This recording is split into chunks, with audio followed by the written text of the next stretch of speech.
welcome to another edition of the NBA Slate Starter Podcast. I'm Eric, joined with my buddy Emac as we break down the 3-game Tuesday NBA DFS slate on DraftKings, FanDuel, and Yahoo. We are in the middle of quite the little slate we have going right now. Korkmaz, I thought was going to just blow the whole thing up. Then he was slow off in the second half. Ended up kind of getting there. It looks like he's having a decent enough finish to the game. But Tyrese Maxey, Andre Drummond, just absolute smashes. Andre Drummond, 100%. That's going to work out nicely. Hopefully, you guys all followed in that same path. I know the guys on the Live Before Lock show, we're all high on him. Everybody should be high on Drummond. He's 75% around the industry. If you wanted to get different, sure, JaVale McGee, Frank Kaminsky. We've got a lot of plays that are yet to come to fruition. We're 40 minutes away from that. But Emac, how you doing, my dude? I'm having a good time here. I'm thoroughly enjoying the Awesemo content, especially when we have bizarre slates like tonight. There are different ways to react. There are sometimes in these games you just have to, or on these days, you just have to push the chips into the middle of the table, as they say, and go down swinging with some of these guys. It does look like Andre Drummond is going to be that guy. We talked about what happens if you get up to 80-90% of the field being on him. And the answer is that's sort of the tipping point where you want to start thinking about going in another direction, just because if he busts, it literally takes out the entire field. However, if he does what he's doing tonight, which looks like over 20 rebounds, and he'll probably get close to the high teens for points, it's going to be tough to catch up on that. But then there are always random players. LaMarcus Aldridge coming off the bench out of nowhere. Looks to be having himself a little bit of a night. I'm sure that'll dial back in the fourth quarter, etc. But this is just fun. It's not this year is kind of weird. The projections aren't quite as high as they have been in the past. I'm not entirely sure why that is, but we're only 15 days or so into the season. Mm-hmm. It's just interesting to see how things break out. But in any event, thank you for having me on a second show here. This is fun. It's great. After the first one, I was going to say, it's going to be nice. We go from a lot of information yesterday. There was a lot of late swap, and I will say, I have 100% of a guy who's 6% owned today in Josh Hart. So I really don't know how my night's going to go. I'm hoping that it goes really well when we get off of this. He had a really nice first rotation. We'll see if that can continue for him. But hit that like button, hit that subscribe button, hit that notification bell so you know when this and all the other content in Awesemo is going live. It's so good to have our pal Emac here joining the NBA Slate Starter fray. If you guys enjoy it too, that like button goes a long way for us. But we've got 3 games to talk about. This should be frankly, it should be pretty quick. So I'm excited about it, but you ready to get going, my dude? Let's ride. There you was. I was going to say, I didn't know if you were going to do it this time. I set you up last time. I think you might have been a little nervous if I had a guess. I didn't want to totally steal it, but Rimpack knows I love him. So, and we've gotten to meet a few times in person, well before even the Awesemo days. So I feel I can borrow it keep the phrase warm for him for a little bit. We're going to talk shit about you at my wedding now this weekend, but that's a different conversation. Let's get into it here on the top end. I'm excited for this slate because I think even for a 3-gamer, a lot of opportunity to react to how your lineups are going. Anytime you have these 3 to 5 game slates that are spread out, I always think of Christmas, where you have staggered start times throughout the entire day. And if you're not late swapping, you're dead. You're just not realizing the full potential of what your lineups could be. I think about Enes Kanter, who went off on Christmas Day in a 9 a.m. start time out here on the Pacific Coast in the Madison Square Garden, put up 55. I made like 300 lineups, and I had 0% Enes Kanter, and I was drawing dead after the first game. But you know what? I made money on that slate because I was actively against hanging out with my family and actively for NBA late swaps. So we're going to be actively looking to do the same things in this spot. At point guard, Trae Young, 9,400, Damian Lillard, 9,200. Then we've got Donovan Mitchell. It's so weird. Now that we have another Mitchell in the NBA at point guard, I always have to make sure that I'm not saying Davion, but he would never be 9,100. And then CJ McCollum, 7,200. It starts to get interesting here in this next year. Mike Conley, Drew Holiday, 6,400. Reggie Jackson coming off of maybe the worst basketball game that he could, I don't know. It was a weird 36. He ended up getting there okay in that Charlotte win. He's had some interesting duds here along the way. It's been very up and down, but 6,300 is an overpay. See where he kind of lands in tournaments. But just talk to me about this entire top end of point guard. Yeah, it's going to be a tighter slate compared to what we saw. We also have the Philadelphia 76ers are on a back-to-back. They'll be without, half their projected starting lineup, so there will be value plays abounding for them. It'll be a little different than it was today with so many other pivots. We're going to have to find a few spots to make a stand. And instead of finding a player like Eric did, where he was able to go 10 times what the field was doing, we may only be able to get 50% of the field or double at the highest on some of these, but it's just a different way to look at it. But make sure I'm at the right page here because that looks like tonight's roster. So let's get back over here. Those are important too. Again, we're coming at you 922 on the East Coast, 622. We're giving up a little bit of our expected value here in order to start this up, get this out nice and early for you guys all to digest as we're coming into tomorrow. So give your old pal Emac a little love there. Continue on, my dude. Yes, I was staring at Trae Young there, and I was trying to think to myself, isn't he playing tonight? Well, he's also playing tomorrow. So the two back-to-backs are going to be Philadelphia. Atlanta is in Utah. Of course, they'll be playing at elevation there. Probably arguably the second toughest place to play after Denver. So you've got Trae Young up top, 9,400. We'll see what's happening. He's had a couple good games, quite a few duds, though. It's just, we have a healthy Clint Capella, healthy John Collins. Vast majority of their wing players are also available. Last year, we know that they were missing quite a few players. That has changed the mix a little bit. And then you have the free throws. Although I will say, this isn't such a big deal. I think for Trae Young in his last 4 games, 8, 5, 8, and 11. So I'm not particularly worried about it.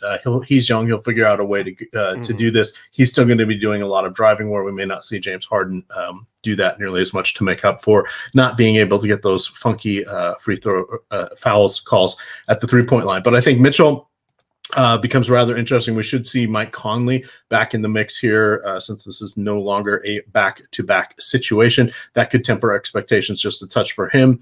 But for both of them, Conley, I think we're probably going to not see him play at all on back-to-backs this year. So he becomes someone that's intriguing as long as the sites are not adjusting for his price or adjusting his price to account for this. He's 6,600 on DK. I think that's rather interesting, especially since he generally flirts with close to 40 fantasy points. And then once we get down below those guys, up comes the Philadelphia 76ers. They are getting a little more expensive than they were 1 week ago when they first started losing their teammates to the health and safety protocol. But I think they're still viable plays. And then the last guy, I'll throw it back to you here, Drew Holiday. What is going on? Is he?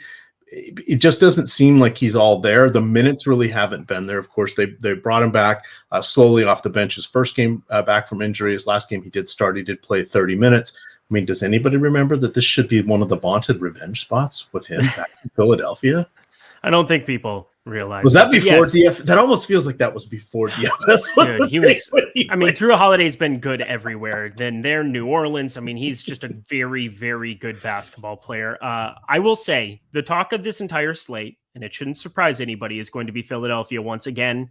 Their prices are starting to come up, especially on DraftKings here. I'm looking at it. Obviously, we'll talk about Drummond later, but Tyrese Maxey, 6,200. I still expect that to be pretty popular, that number. Shake Milton, another point guard, shooting guard. He was disappointing, wasn't starting tonight. I think it might just be picking where you kind of want to have that starting rotation. Korkmaz has been very serviceable now off the bench. Now he started tonight. So we'll kind of see what that starting lineup ends up being. Shake Milton, I have a lot more interest if he starts. That was kind of an easy eject for me when that showed up after lock there.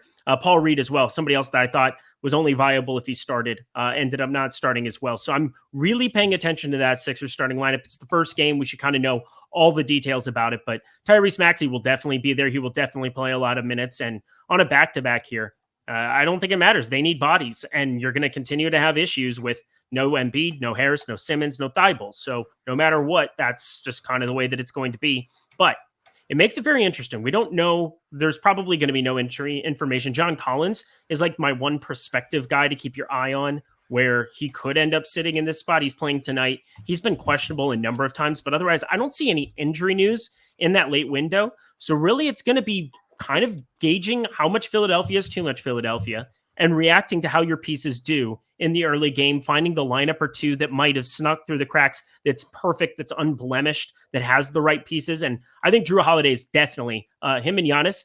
You just play a ton of lineups with those two. You have a bunch of Philly value.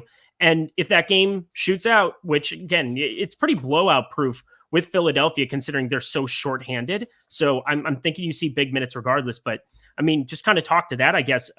When you're looking at this, you want to be having some interest in some Milwaukee pieces. And I think that Drew and Giannis are just far and away the best pieces to run it back with.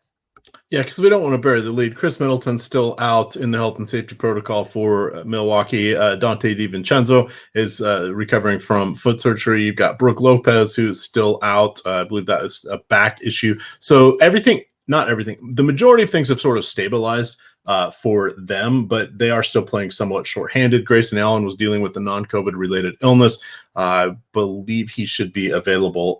He's not looking up. I don't see him on the early injury report here, but I think there are ways to mix and match this game. On a 3-game slate, that's going to be one of the times that you do consider doing some game stacks, only because if it goes to overtime or it ends up playing faster or slower, or even better, one of the other games turns into a slogfest and your game that you've stacked maintains or does a little bit better. That can have some big swings. And by big swings, I mean in the standings. You may only gain a handful of fantasy points, but that will rocket you up from a 10 percentile finish to a 90th percentile to a 97th percentile finish, which is about 4x your payout. So we try to look for the little synergies, the little edges where we can. This is going to be one of those nights where we start to do that. I would pretty much want, because of the amount of Philadelphia players we're probably going to have, it might be aggressive, but I would think almost a rule of having one, and since there's only 5 other teams, one Milwaukee player on most teams, just if you're playing around and seeing what's happening with your lineups. We've got all day to muck around with this. It's a 7:30 lock on Tuesday night. I think that's worthwhile. And this is kind of getting into the next level there for things that you like to do, for what Greg Ehrenberg likes to do, et cetera, finding that advantage within the games. Agreed. It's a late swap game, and it's projection, and we have the best projections here in the industry at Awesemo. It does all of that dirty work for me. I can kind of tweak things based on my minutes, based on rotations, but I love everything that you added there. There's really no further way to go. And talking punts, I mean, on a 3-gamer, a lot more plays become viable on the bottom end here, but considering we do have Drew Holiday, we have Tyrese Maxey, and then we have spend-ups like Damian Lillard and Trae Young, probably going to be looking at punting at places other than point guard. George Hill, not really viable at that number. Simons, I expect him to garner some ownership. Anthony Simons, that is, playing low 20s minutes here for the Portland Trail Blazers, can be a bucket. Went 0 for 6 from 3 last game, but still is adding a little bit more in the peripheral stats department. 5 boards, 4 assists in that last one, and he can randomly spike 3, 4, 5 rebounds in his limited time on a floor. So I'm okay taking some shots there, but that's really about as deep as I want to go down there. Eric Bledsoe, 4,300. My God, this fella is impossible to get a gauge on, so I'm going to probably hit eject on him. But we'll jump over to FanDuel here. On the top end, a point guard, Trae Young, Donovan Mitchell, Damian Lillard. Usual suspects, Damian Lillard and Trae Young, point guard only over there. Drew Holiday, point guard and shooting guard. Tyrese Maxey, point guard, shooting guard. Makes both of them very intriguing to get to. Same thing with Shake Milton. Reggie Jackson, we talked about there for a hot second. Seth Curry, the very advantageous price tag, 5,200 sitting there for him. We talked about him on both spots there. It's kind of the same usual suspects over there. Anything to add to FanDuel point guard? No, it seems like there's going to be a lot of overlap with the smaller player pool with the players at these positions. I do want to mention that this is the 3rd time actually this season that Portland and the Clippers are facing off. They're going to get all 4 of their games in before December 6th will be the 4th game.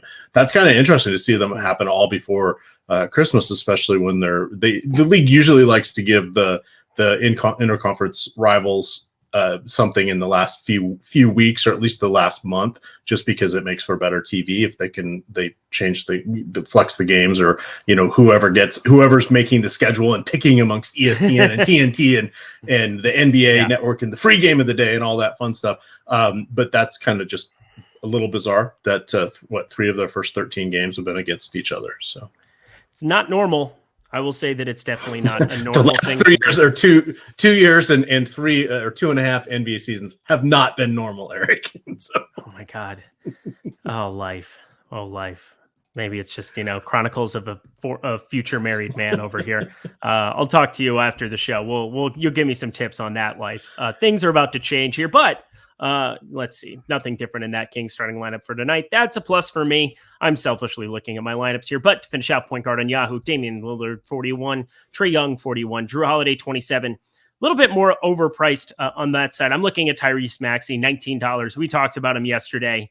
He is really like the main guy that you're looking at that number. Anything else off of him is going to be a pivot. I suppose, because it is such a limited player pool on this slate, you can look to a guy as a pure punt like George Hill at $10, but I don't probably want to do it. Is there anything else you see here? No, I think we can hit shooting guard. Yeah, it's a pretty gross position over on Yahoo tomorrow. Best of luck filling that one out. Contrarian, it's not going to happen. Everybody's going to garner a little bit of ownership, it looks like. Anthony Steinemann's $11. Shout out to him. Let's head to shooting guard over on DK on the top end. We talked about Donovan Mitchell, 9,100. CJ McCollum, 7,200. I don't know why his number went down after one bad game. I'm pretty sure every time I've projected this guy out, he's projected around 40 fantasy points. So just kind of looking at that as an early ballpark number, I really like CJ McCollum at this slate, on this slate, going up against the Clippers, a team he has gone nuts on the past as well. Seth Curry, 5,900. What are you kind of looking up at the top end? Because for me, it's CJ McCollum all the way. Yeah, there really aren't that many other choices that we haven't already mentioned yet at this point. So I definitely think he is going to be the guy. 7,200 feels like a bargain price there on FanDuel. Also 8,000. That's not really asking a lot considering how well he has played thus far this season. I will say he tends to be a little more scoring depending than I would like to see. But of course, that's because he's playing next to Damian Lillard and Yusuf Nurkic. So rebounds a little tougher to come by, assists a little tougher to come by. But he is someone that definitely seems to be solid. I think the crossover play is that's going to be kind of interesting is Norm Powell. So he's someone that on DK, FanDuel, he's shooting guard at small forward at 6,100, but he is someone that tends to get overlooked just a little while. Of course, he had many years in Toronto where he was a solid option, but now that we're getting him over there on FanDuel at shooting guard, I think he's somewhat interesting. That just feels like a guy that a lot of people have been burned by, and then if he does well and gets 30, 35, maybe even a shot at 40 fantasy points, I could see all in the chat and Twitter saying, "Oh, the fish got paid." And it's like, no, that's the kind of player we look for.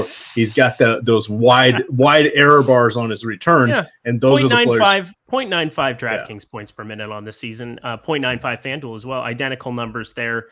Somebody that has decent enough usage of time. I know it's been 20% plus on the season. It is 21.8%.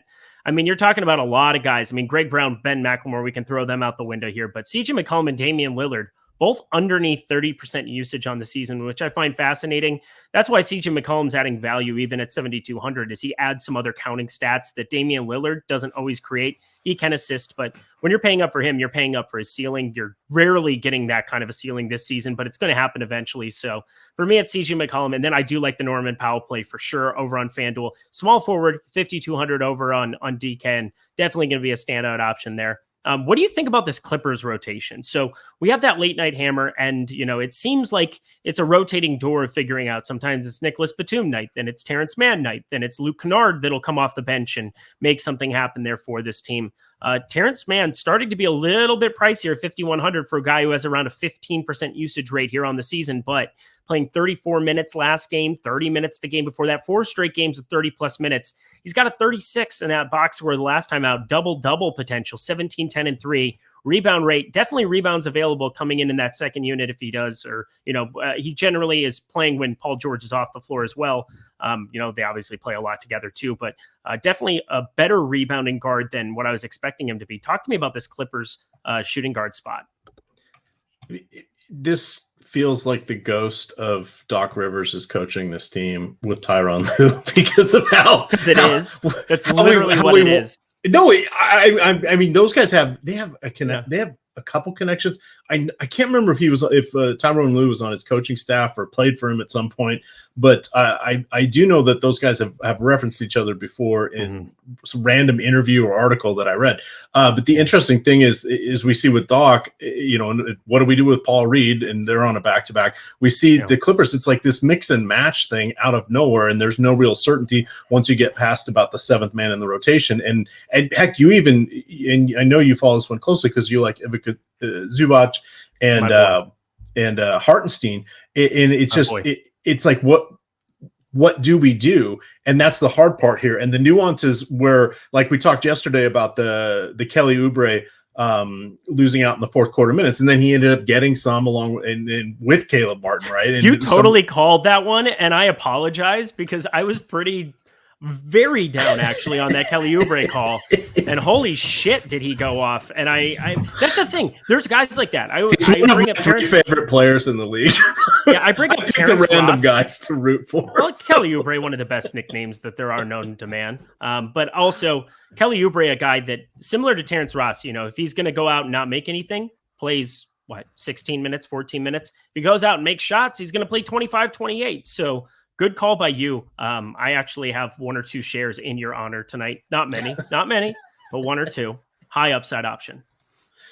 All right. So sorry, we got a little sidetracked there. But to answer your question, it's hard to tell. This is where you're like, okay, well, it's sort of the shotgun approach. It's like, is this going to be a Luke Kennard night? Is this going to be a fill in the blank night? We don't know as it gets down there. Nick Batum has been, when he shoots the ball, he has a shot at 30 fantasy points. If you go back and look at his game logs, he's in the last 5 games, I think he has, I'm not even looking at it. He has 3 games with double-digit field goal attempts. His double digits are like 10, 11, or 12. Yeah. But then you can go, he probably has 3 out of his last 30 games that are double-digit field goal attempts. He doesn't tend to shoot. He hasn't all the way back to his Portland days. He's happy to do just a little bit of everything, whatever they need.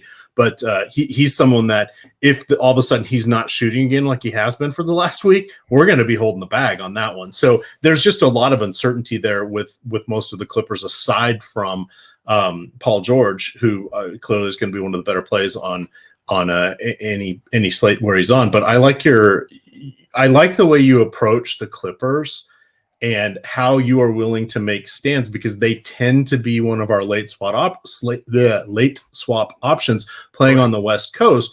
And this is where you can start to differentiate or split lineups or divest half of your players among two different options here. It's hard to tell up front in the middle, beginning of the night, because literally anything can happen with Tyronn Lue.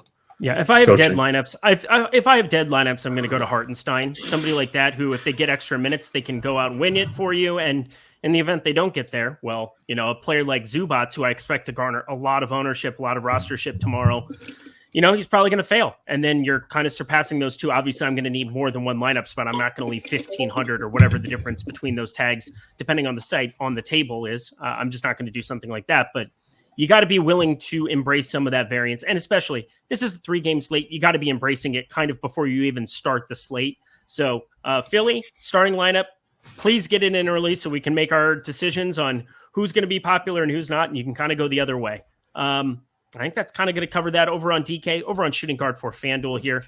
It's kind of the usual suspects. We just got done talking about some of the positional eligibility that you have for those guys, but Paul George is up there at 10-8. He's available for this one here. Donovan Mitchell, CJ McCollum again, 8K, really nice tag. Donovan Mitchell, 8,700. I expect that to be popular. Drew Holiday, you can still play over there. Tyrese Maxey. I think shooting guard looks really, really good on FanDuel for tomorrow.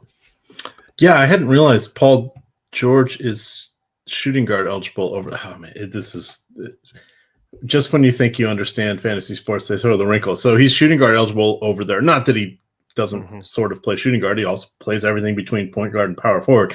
But the interesting thing about Paul George is he's seeing the most minutes of his career dating back to his days in Indiana. And he's setting career highs in almost every category at this point, from field goal attempts to field goal percentage to 3-pointers to rebounds, assists, and even steals. So he's someone that is seeing a career high, just over 50 fantasy points per game. If I'm going off memory, but I think he's around 1.4 or 1.47 fantasy points per minute, which is one of the higher marks of his career. That'd be Yahoo fantasy points. So clearly, wherever you can play him is a nice spot there.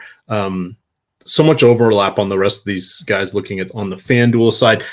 Just to sort of throw it out there, someone is sitting somehow for Atlanta on the back-to-back.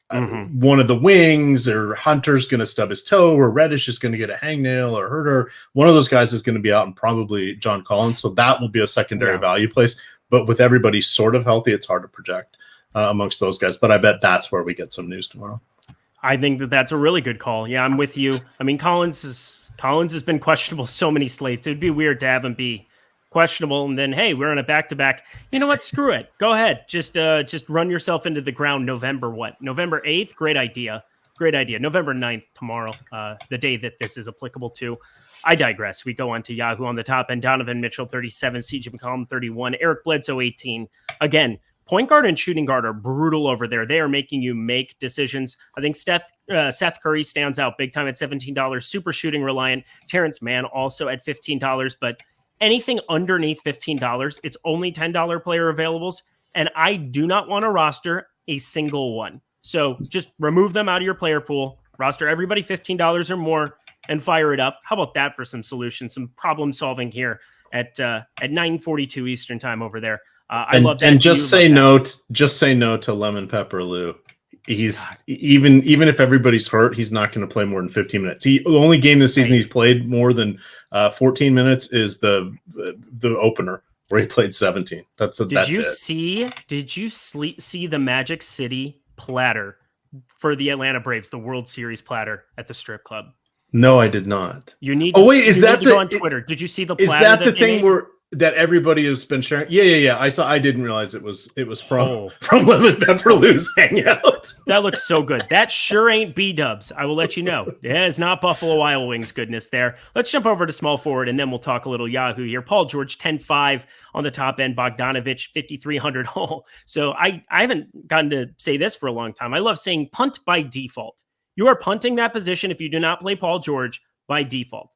You can obviously play Giannis at the power forward position or at the forward slot or the utility slot on DK, but small forward, you are playing Paul George or you are punting the position. That's just the way that it's going to work out. Nicholas Batum, 5,200, I expect to get a lot of attention. Norman Powell, I expect to get a lot of attention. Terrence Mann, I expect to get a lot of attention. Furkan Korkmaz, Grayson Allen seems to break every slate for the last, forever. I don't understand it. I'm not going to go there tomorrow, but I expect a lot of people to be going in that range. We touched on Paul George. Talk to me about this 5K range, who you kind of are finding yourself the most interested in. God, horribly enough, it's going to end up being Grayson Allen. I knew you were going to do this to me. I knew you were he gets the shooting guard small forward. I'll trip you like he'll trip you too. Yeah, I was going to make something stepping on his nuts joke. There you go. There it is. Found it. If only he and Draymond could play each other every game. It's so weird. I get rid of Rinpack and I find a child. It's incredible. Keep going. Go ahead. Give me the Grayson Allen pitch.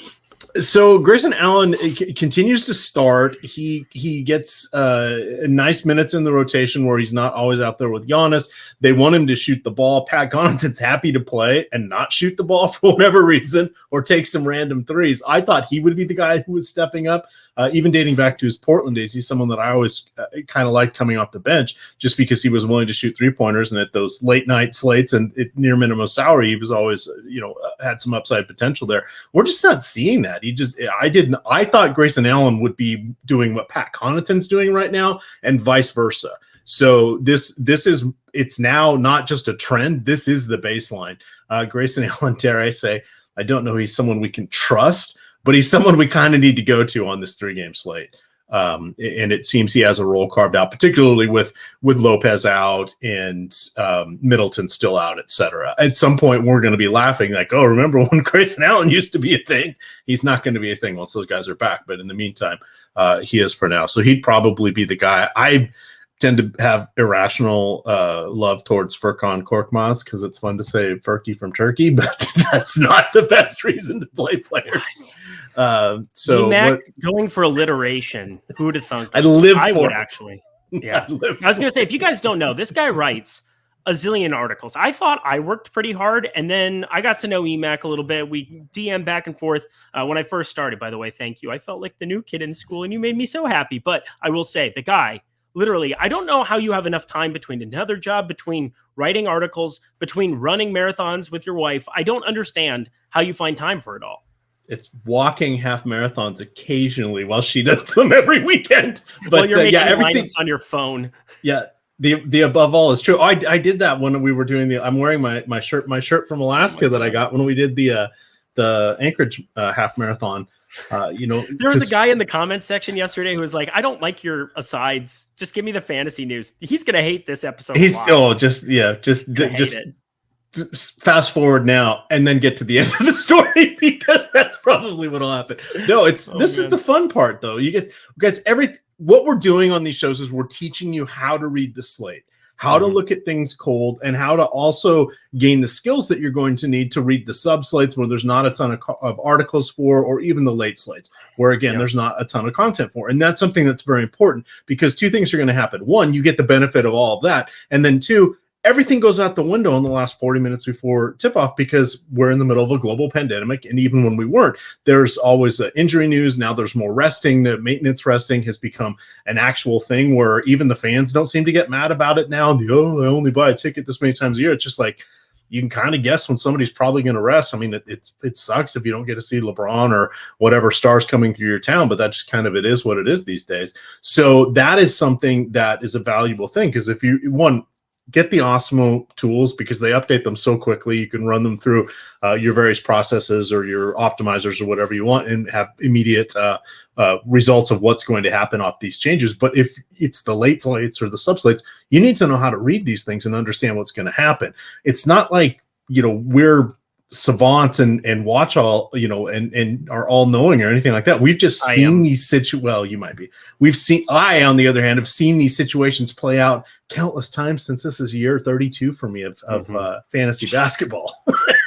Just insane. Speaking of Grayson Allen, you never gave me the Grayson Allen pitch. I don't want to talk about him ananymore. We're going to have to play him. Fine. He ends up with the closing unit. He ends up getting a lot of shots. He's going to disappear when those other guys come back. But in the meantime, he's doing a little bit of everything, and that's including some occasional block and steal, which is something I didn't think we'd see either. I thought he was going to into, after he sort of washed out a little bit there on Utah, I thought he was going to just be kind of an eighth man in the rotation, and we'd see him around the league for a decade, but never really in any prominent role, and likely not a starter at any other point. Yet here he is starting and making meaningful contributions. So new situation, fresh opportunity. He's making the most of it.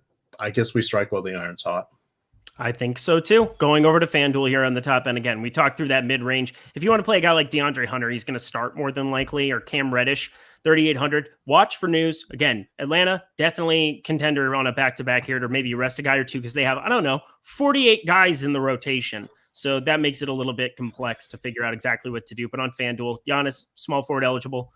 I don't know what you want me to tell you. Just play Giannis all the time. I don't care about blowouts. I don't care about that conversation. Norman Powell, 6,100. Nicholas Batum, 6K. You got to pay for him up there. Royce O'Neal, breaker of slates the other day, 40 and 32.4 last two games on FanDuel. Can get there in a multitude of ways. He'll play a lot of minutes. He's kind of a spend up to be contrarian and just play for those 34 minutes that you're probably going to get out of him in this spot against Atlanta. But then Bogdanovich, 4,800. That's where it really starts to get fascinating for me, because, it's a guy that I do expect to start eating up more usage as he's going along here. Been playing 29 minutes pretty steadily every single night, completely point dependent, but starting to add some rebounds now into the category. So I think he's viable. And then, down here at the bottom, Cam Reddish, DeAndre Hunter. I don't really want to be taking too many shots on that, but what sticks out to you at small forward? You're not mentioning Danilo Gallinari. That's disappointing. We could have had the commemorative set of Atlanta. How many times do you think he's had over 13? How many times do you think he's gone over 15 fantasy points this season? More than Lemon Pepper Lou. That's all. That's correct. 2. But 2 out of 9 games? I guess he didn't play the first 3 of the season, so that doesn't. So him sitting doesn't. Hasn't put up sitting over doesn't 21. move the needle. He doesn't play enough minutes, but we really need a Reddish or a Hunter or one of those other guys to be out to really move the needle. So I just wanted to bring up Gallinari, because if he's the one that's out, he's not really going to change anything. All righty, let's round this one out here on Yahoo. On small forward, Paul George, 49, Norman Powell, 21, Bogdanovich, 19, Danny Green, $14, Joe Ingles, $13. Joe Ingles, not really going to be viable for me. He'll play his 25, 26 minutes and do nothing in them. But you know what? You got to find a punt somewhere here. We got to save money at some spot. DeAndre Hunter's down there at $10. Cam Reddish at $10. Both of them look like viable plays. Thanasis has played enough minutes here in Chris Middleton's stead in spots, but then all of a sudden, down to just 5 or 6 minutes that he played against Washington on the 7th. So he's out of the starting rotation again now, and that just makes it really, really tough for me to want to kind of be investing there. Rodney Hood playing 16 minutes a night, not really that intriguing. Jordan Nwora has just been the biggest disappointment ever. So yeah, I'm looking at punting with one of the Atlanta guys, or I'm playing Paul George at the position. How about you? Put some respect on Joe Ingles' name. 5th all-time No. in assists for the Utah Jazz. Oh, I thought you were about to stop talking. I was like, I know that's not true. Like in NBA history. For the Utah Jazz. You're lying to the people. You know what, though? I'm not lying to the people when I say this. Boom. New Yahoo users get 1 free month of Awesemo Plus Platinum with your first time deposit. So deposit $10 or more. $10. That's the magic barometer. In order to get $90. That is $90. The entire Awesemo Plus Platinum package for 1 month, completely free to you. Every single sport behind the paywall, NBA, NFL, MMA's rocking. I know Emac's in the college football streets. You know, he's binking over there with the help of Matt Gajewski, with the help of Ben Rasa, all the college football guys, the projections. They do a phenomenal job. Give them some love. Check out this Awesemo Plus product for every single sport. You will not find something better than this, period. End of story. We move on. There we go. So utilize that. And thank you so much to Yahoo for their sponsorship. To the top of power forward we go. Giannis Antetokounmpo. You should play him. John Collins, 6,800, viable in the event that Capella's out for whatever reason, but I doubt it. I think he would be more of a contender to sit, but you know, you kind of need one of them to be out to really have interest, but I would have more interest in Collins than Capella in the event they both play. Bobby Portis up to 5,400. Now that he's playing 31 minutes a night, hello, he started the last game over at Thanasis, and you should play Bobby Portis if he starts again. 5,400, he's going to be extremely popular at that tag. What do you think about him? I am a big fan of Bobby Portis. I liked him when we were hoping he would be freed from Chicago. He got his moment there with the Wizards. His ticket out of there. Oh, he punched his ticket out of there. There you go. Geno Smith, wasn't he in that same thing? Anyway, but back to Portis. I think he's a solid option. He is. I think he's center only on Yahoo there. But the fun thing about him is he generally is about 1.2 fantasy points per minute when he gets consistent playing time, even though he's up to 14 on Yahoo. I think this is a decent matchup for him. He should be able to outquick Andre Drummond for rebounds and other stuff. He's not going to have to worry about defending Joel Embiid, so that helps him a lot. And then you've got the Drummond on a back-to-back, which I don't think is a bad thing, but Drummond's not going to expend a whole lot of energy on defense. So I think this is a good spot here for Bobby Portis across all 3 sides. Now Garrett Temple's going off for me too. This could be really fun. Garrett Temple, 3% starting lineup, no Brandon Ingram, and no Herbert Jones. I am a happy camper today. By the way, did I mention late swap is powerful and you should be using it all the time? I didn't? Okay. Well, now I did. There you go. Gorgie Jank, 4,700 is sitting there. Robert Covington. Robert I will never, ever, ever change my tag on DraftKings above 4,500. Robert Covington, who continues to start, who continues to put up 26, 28 fantasy points. I think he's finally going to get some attention. He hasn't been popular the last 3 slates, and it's kind of blown my mind. So I'm going to have a lot of Robert Covington at 4,300 if he's not popular. If he's popular, you can probably find a check. But I mean, this is still somebody that people love their multipliers. And I would say that he's 6xing, 7xing on the reg right now. Somebody should probably roster him. I'm going to be the person who does it if nobody else wants to. And then it just gets really, really thin. Your boy Danilo Gallinari. Paul Reed. I'm just going to throw it out there. I'm predicting the future. Paul Reed's going to start tomorrow with Bobby Portis in the starting lineup. Just my opinion. I think that they match up well together. That makes sense to me. Didn't start tonight. I'm going to assume they flip-flop the starting lineup because that would be something that a Doc Rivers team would do. Talk to me about. Yeah. Do you think that Drummond is going to come off the bench?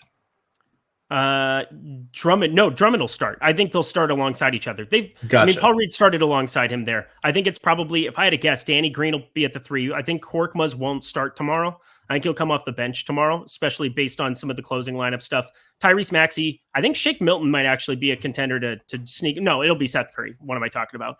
It'll be Tyrese Maxey, Seth Curry, Danny Green, Paul Reed, Andre Drummond. Final answer. That's my guess.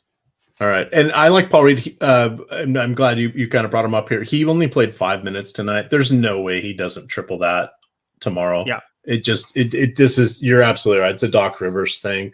I would expect him to see solid minutes. And yeah, you're right. Doc Rivers loves to play on the margins of any of these. Whenever somebody's out, it's never the same guy starting with any great consistency for whomever is out. And we saw this last year. Mike Scott would get random starts when certain people were out or in certain matchups. Now we've seen it with Korkmaz. We've seen it with Paul Reed. It's a cast of thousands with him. So this is one of those, don't be overly surprised. It just means he's probably going to see 20 to 25 minutes if he starts. If he comes off the bench, then he's probably closer to 12 to 17. All right, Will Barton might break this slate in a place where I can't do anything about it, but you know what? We tried valiantly. I think we're going to be set to go 3 minutes before lock of the 10 p.m. games. If you need to get some kind of a swap in there, Emac, now is the time to do it. Let it ride. No, that's literally the opposite of what I've been talking about this entire show. I took care of all my stuff in the beginning. Okay, that's what I was doing before we went on air. All right, well, I'm taking care of it as we're going here. I'm looking at power forward over on FanDuel here, kind of rounding this one out. Giannis Antetokounmpo, John Collins, Nicholas Batum, Bobby Portis, 5,800. I still like him at that number. Very curious where our projections are going to land on him, but then it gets thin down there. I mean, we're looking. I'm just throwing it out there. Serge Ibaka played 8 minutes. He could be looking those minutes kind of coming up. Isaiah Hartenstein, he's been good per minute, but I doubt those minutes trend up. If you want to get different, though, eventually there will be a Larry Nance game, and I'm just throwing it out there because it's going to happen.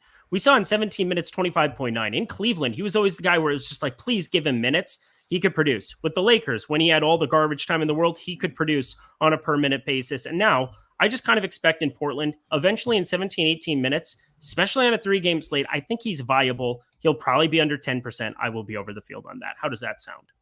I like it. It's the 3-game slate. We're going to have to pick some spots. I think that is one way to go. One guy that we had down here at the bottom, so you got 2 minutes left to tweak any of your final stuff. I've got to mention Hassan Whiteside. He is going to be going against Atlanta. Of course, he's coming off the bench, but he has put up 20 Yahoo fantasy points in 5 straight games, despite playing on average, I'm just eyeballing it here, about 15 to 16 minutes per game.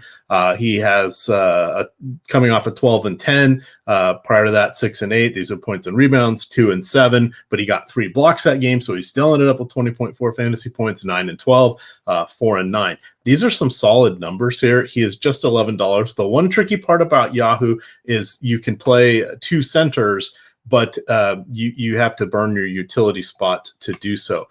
Today, or in this case tomorrow, which would be Tuesday, we're looking at Andre Drummond. But after that, there's not a lot of centers aside from Portis. You can make the argument for Zubac, and if you really want to get different, you can go with Hassan Whiteside. I think that is one way to look at things here, and it is a way to potentially get contrarian. And I don't see any issues with that because he easily could outperform Zubac if Zubac doesn't get that second half rotation, which we have seen yanked away from him a couple times. I'm looking at Zubac in the Portland games. He only played 22 and 25 minutes in the first 2 games that they played. He has played 34, 30, and 28 in his last 3. I would lean towards something shorter, just going off that. I haven't pulled up the rotations, but this is just a quick thing that we can dig into a little later. But if you're looking for a direct pivot away from Zubac, who will probably be more popular than Whiteside, who is coming off the bench, here's your spot. Did you get your lineups uploaded? Yeah, just got it done. Will Barton, how is he 31%? We had him projected like at 11%. I mean, it totally makes sense. I had 15%. Is this DK? Yeah, DK. Isn't no Michael Porter Jr. Shooting guard and small forward? Yeah, that's why. I mean, it just seemed a little bit higher than what I was expecting. And I liked him as a play, but I couldn't really necessarily make it work. I just pivoted to all the Josh Hart. Hopefully that doesn't kill me. Josh Hart, 24.75 at 5K. That's still going to turn out okay. Looking pretty good here to finish. All right. Yahoo finishing it up power forward. Giannis Antetokounmpo's $57. Just play him anyway. John Collins, $27 is the next listed guy. There's a $30 gap between Giannis and John Collins. That's absurd. But also, if you want to pay up for studs at Yahoo, you have to just saddle up because it's hard to do it. Nicholas Batum, $16. That'll be popular. Royce O'Neal, $13. That's really advantageous. I'd rather do that. Gorgie Jang, $11. There's a lot of punts, but considering you have a forward and a utility spot, you can still play Giannis with them. So that's kind of where I'm thinking you're going to find some value on this slate. How about you? Agreed. Just be careful with Royce O'Neal. 9 steals in his last 2 games. The 6 games prior to that, 7 total steals. Hashtag math. I love that. I love hashtag that. 3 points per steal on Yahoo. This is where all his fantasy points are coming from. So. All right, to center we go. Giannis Antetokounmpo 11-4, Rudy Gobert 8,900, Andre Drummond 7,700. The conversation begins with Andre Drummond. It ends with Andre Drummond. We got to just bring up his tag everywhere because I think it's relative to where you should be playing him. You should play a lot of him on DK, but he's 7,700. You should play even more of him on FanDuel at 7,200. That's just kind of the way that works out. And then he's $30 on Yahoo. He's still going to be my favorite center play over there. It's Andre Drummond has been better this year. He's always been a fantasy point stud, point per minute stud. I mean, it's like 1.3, 1.4. I mean, this guy can just go nuts in the absence of Joel Embiid. And Bane's not going to be there for a while. If you have him on your year-long teams, which I know you have an Australian league, I have a father-son league where Andre Drummond is the prized possession. We'll find out who gets him here tomorrow. That'll be interesting. Nobody will be upset if they don't get him in the random drawing we do for priority. But talk to me about the center position. So I agree with the Andre Drummond. Finally, we're getting his price to come up there. Tiny bit of concern with the back-to-back, but not really. He's once Embiid is back, he's going to go back.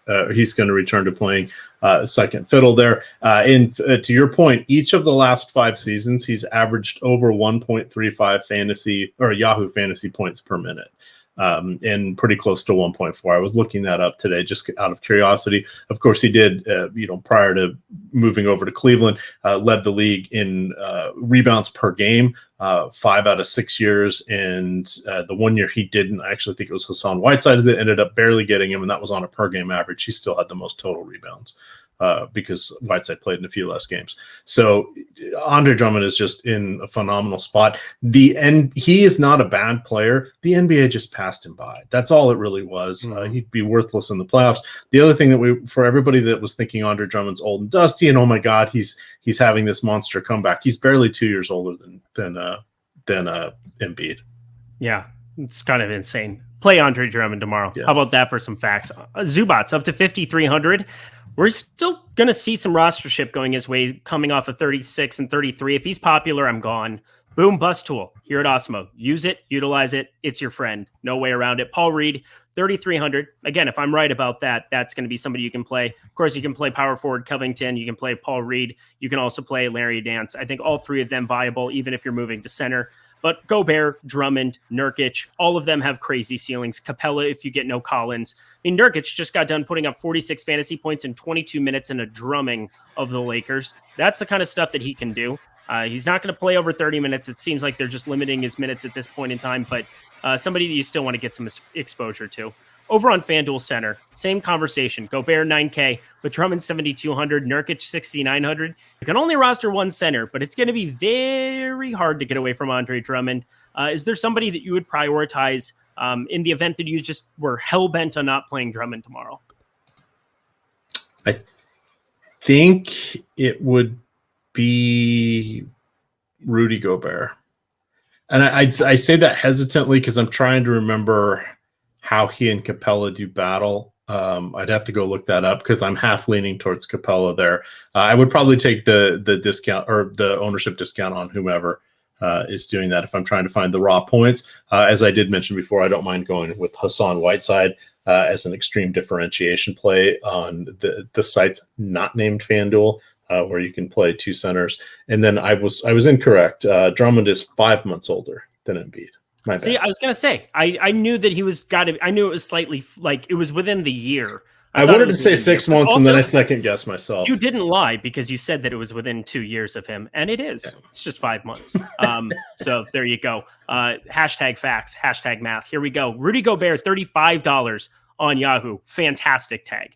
Andre Drummond, $30. Fantastic tag. Yusuf Nurkic, $27. Fantastic tag. Clint Capella, $25.